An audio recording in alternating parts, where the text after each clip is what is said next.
What's going on, y'all? It's your boy Chin here again today from the Nothing But Facts podcast. Hope you guys have been having a wonderful Monday. I hope you guys had a wonderful weekend of college football.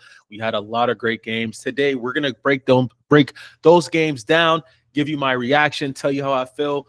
And, man, we'll just jump right into it because we had an amazing weekend of college football from Oregon and Penn State to LSU and Ole Miss to Tennessee and Mississippi State, Illinois and USC. I mean, college football this weekend was just unbelievable. Starting all the way from Friday all the way till Saturday evening, it was just an unbelievable game, unbelievable weekend of college football. And we're going to go ahead and start off straight away with Alabama going on the road against Georgia. Now, we broke this game down last week, and we talked about how much more comfortable we felt Alabama was going into this football game, right? You watched that Tennessee game that Georgia played. Georgia came back. It was a very valiant comeback. Kirby Smart over there making tongue gestures to the crowd or whatever the case may be.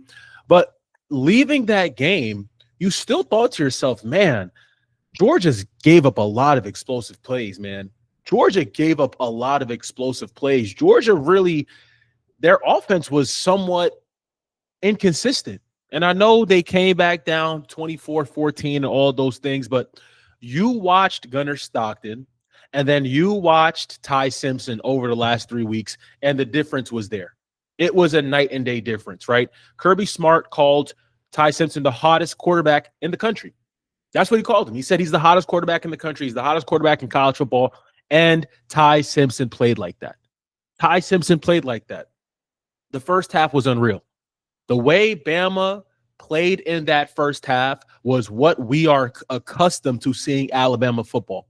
That's what we remember when Nick Saban was the head coach at Alabama, when they used to play in those hostile environment games.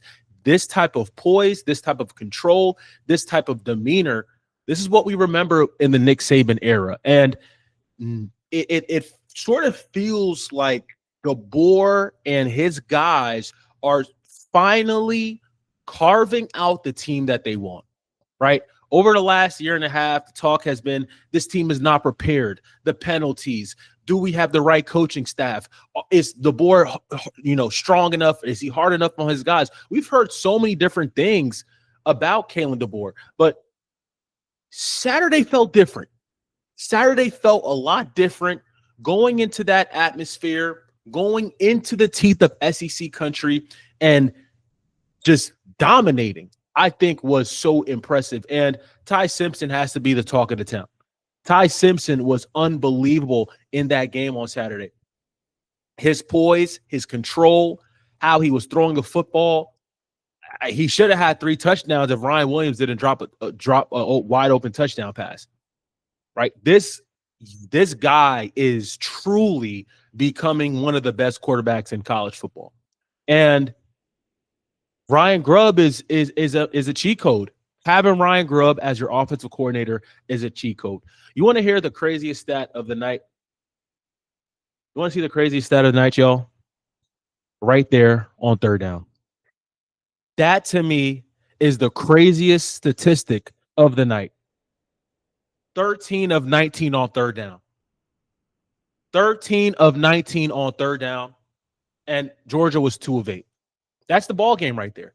That goes to show you how efficient, how in control Nick Sheridan, Ryan Grubb, and Kalen DeBoer, this offense, that shows you how in control they were of this game.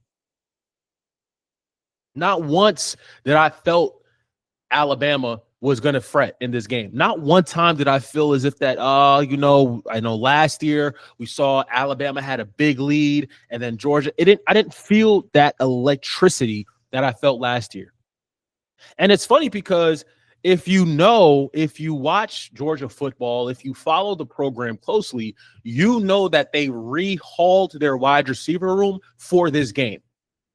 Okay, they got Zachariah Branch. They got Noah Thomas from Texas A&M for this game. Didn't hear anything about Noah Thomas. Didn't really hear much about Zachariah Branch. London Humphreys was a non-factor. Colby Young was a non-factor. The difference to me still is that wide receiver room at Georgia. And I said this too as well before when the season started. I was not sold on Gunnar Stockton. I'm still not sold on Gunnar Stockton. I'm still not sold on him as a quarterback. I really wasn't sold on him last year. And that could be a tad bit of reasons. Georgia needs to find ways to be creative on offense. Mike Bobo is a good offensive coordinator, but he got out schemed. He got out coached on Saturday from Kane Womack. Kane Womack, the Alabama defensive coordinator, was calling a hell of a game on Saturday. So if you're Mike Bobo, you're looking yourself in the mirror and you look back at this play sheet and you're saying, hey, the guy across from me threw for 276 yards and 2 touchdowns, while my guy barely had 130 yards, 13 completions in 4 quarters of football. I mean, that to me is I think that the Georgia program needs to look themselves in the mirror. Georgia football needs to look themselves in the mirror and ask themselves, right? We came off a national championship high, where we have a back-to-back with Kirby Smart. Kirby Smart is the best coach in college football, all of these things. You need to look yourself in the mirror and ask yourself, hey, are we putting out our best foot on the field? Because your Kirby Smart teams, those really good teams that you had, those teams that with Jalen Carter and George Pickens, those star-studded teams, those teams are far gone behind you. You're not getting those teams anymore. So I think if you're Kirby Smart, you got to look yourself in the mirror, man. Look at your player development. Elo Adozie was a linebacker that transferred into Georgia from Army that was supposed to be a major part of this Georgia defense. He was supposed to be a rotational guy. We have not heard anything about him. So is it player development? Is it coaching? Is it culture? Whatever the case may be, but Kirby Smart is 1-7 against Alabama, and I don't see them winning another game.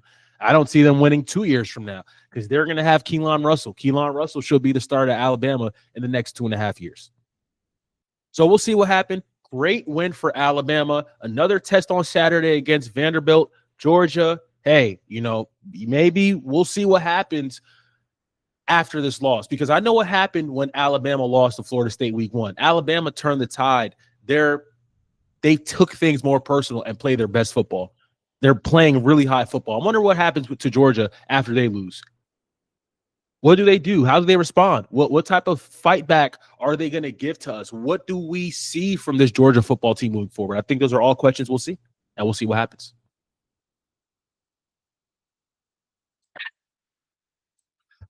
Moving right along, I mean, we kind of knew this was going to happen, right? We kind of had a feeling that Penn State was not going to win this football game. I cannot state, I cannot explain, I cannot discuss, I cannot tell you how bad and how terrible of a loss this was for Penn State's program. This loss right here probably is going to do more damage to Penn State than you think, because you talk to everyone in Happy Valley over the past 345 days, whatever the case may be. They had this game circled in. The Big Ten championship happened last year. They lost. They knew they had this opportunity on Saturday to right the wrong that they had in the Big Ten championship. Penn State fans circled this game. They circled this game saying, hey, it's a whiteout in Happy Valley. We got Drew Aller coming back. We revamped our wide receiver room. We added Traber Pena.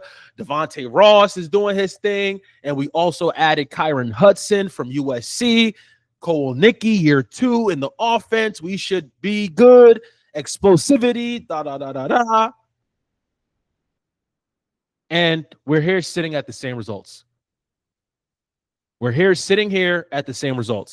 Penn State has not beaten a top 10 team at home since 2016. James Franklin's record now moves to 4-21 against top 10 opponents. I don't know if that's a culture thing. I don't know if that's a coaching thing. I don't know if that's a personnel thing, but Penn State has serious problems. Their receivers combined 6 catches for 60 yards, right? That's sort of what their receiving core did on Saturday, and they were going against freshmen. Oregon secondary is freshman ridden, and Penn State just couldn't get the ball. They couldn't get off of separation. They couldn't get any separation. That's why you have these sort of stat lines from Drew Aller. That's why you have stat lines like this from Drew Aller. 137 passing yards for the guy who's supposed to be the top 10 pick in a draft. 14 of 25. The 1 interception to Dylan Thieneman in overtime. I don't know what to say about Penn State. I think before we can say that Penn State had 2 guaranteed losses going into the season, Ohio State and Michigan. I think we can say that Penn State is guaranteed 2 losses every single year, Ohio State and Oregon, because that's what it seems like. They're not going to beat these teams. They're not going to beat these elite teams. Penn State is not going to do it. Elite defense, elite front four. I mean, they have an SEC defense at Penn State, but that offense is an eyesore. It's an eyesore. It's a joke. That offense is terrible. You think with Drew Aller being at Penn State for 4 or 5 years, you think that this offense will look more clean. Dante Moore just came from UCLA, sat behind some guys, and now he's doing his thing. He sat behind Dylan Gabriel last year, observed the offense at Will Stein's offense, and now he's the Heisman favorite right now, Dante Moore. So I can't talk about how devastating of a loss this was for Penn State, man. I had a close friend who went to the game. He said it was quiet when Drew Aller threw that interception. He couldn't believe that they didn't run the ball on first down in overtime. He couldn't believe it. James Franklin has a lot of self-reflection to do. He has a lot of self-reflection to do. He needs to look at his total program and ask himself, what am I doing wrong? Because you should be able to recruit wide receivers at Penn State. If Michigan State has Nick Marsh, right? If Michigan State can get Nick Marsh to come over there to Michigan State, you should be able to get some dudes to come to Penn State. You should be able to get 5- and 4-star receivers from Florida, from California to come to Penn State. It's inexcusable the lackluster talent they have at Penn State, the wide receiver room. Look at the talent profile at Ohio State at wide receiver, and look at the talent profile at wide receiver at Penn State. It's night and day. Look at the talent profile at wide receiver at USC. Look at the talent profile at wide receiver at Penn State. It's night and day. Mekhi Lemon and Jacoby Lane would eat. They'd be starters on Penn State's wide receiver. It's not even a question. It's not even a question. Not a question. Not a question. This was a huge win for Dan Lanning. This is a huge win for Oregon, right? Everyone was talking about this Oregon team being a year away. 2026 is when we think Dan Lanning's, the recruits are going to get better. This, that, and the third. We're building for 2026. No, I think Oregon's, their 2026 is 2025. This team is dangerous. This team is dangerous, and Dan Lanning's mindset, what he instills to his guys, the confidence he's instilling to his guys, man, it's so fun to watch. It's so fun to watch. It's so fun to see the passion that he has for his guys. And I love it. I love it. I love it. I don't think Oregon's going to lose another game. I don't see him losing another game. I don't see Oregon losing another game. Now, Indiana, on the 11th, is going to be paying. At Iowa, I think Oregon should take care of that. And USC is coming to Eugene. You have a pretty favorable schedule if you're Oregon. You're comfortable about this. Now, if you're Penn State, you better be careful now because you're going cross country to UCLA. You're going across the country to a team that's winless, that has nothing to lose. UCLA has nothing to lose. I'm not saying anything crazy. All I'm saying is when a team has nothing to lose and they have fresh meat in front of them, you give them fresh meat, say, hey, this fresh meat, eat it. Oh, my goodness. Don't give an 0-4 team hope. Don't think they could stay in the game. Don't make UCLA think they could be on the same field with you guys. They don't even have a head coach. We'll see what happens. I think James Franklin has a lot of work to do. He has a lot of work to do. We'll see what happens.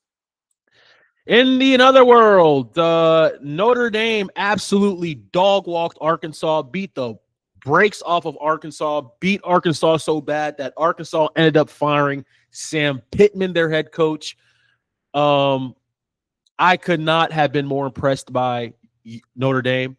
Thought this was a thorough butt-kicking, butt-whooping from the top to the finish. Just handled Arkansas. I was a little bit, concerned for Notre Dame going on the road into SEC country, but Arkansas didn't have a chance. Marcus Freeman had these guys ready to go, and CJ Carr was on fire. CJ Carr was absurd on Saturday. CJ Carr he had an outstanding game for Notre Dame. He was unreal. He was just diamond and just dotting and just making plays and just making reads and just making throws. And you see why Mike Denbrock and Marcus Freeman made him the starter. And it was really cool to see. It was really cool to see CJ Carr just go out there in SEC country and just have a ball. Just have a ball. Just do his thing. He was just out there just eating sandwiches. The game right here. I mean, nearly double the total yards. If you're Arkansas, if you're an Arkansas fan, I want to know what happens now. What happens now? This was a season that everyone in Fayetteville thought that Sam Pittman did an unbelievable job in the portal. He got high-quality players, believed he got high-quality players. He had the most amount of transfers, 53 new transfer players coming from the portal, coming into Arkansas. And you have a quarterback in Taylor Green who I think, if he gets around the right coaching at the next level, he can be a problem. Okay? But this season, I think, is going to a wash. I think this season is over. I think you pack it in. I think you get a head coaching search. And I think you find a guy who can replace Sam Pittman. But I think I'm more impressed with Notre Dame. I'm more impressed with Notre Dame. And, hey, y'all, let's not sleep on Notre Dame. Right? Got a test on Saturday with Boise State. You have a test on Saturday with Boise State. Right? You have potentially three home games that you should win. You should beat NC State because NC State has been struggling so far. You should beat NC State. You should beat USC. And you should beat Boise State at home.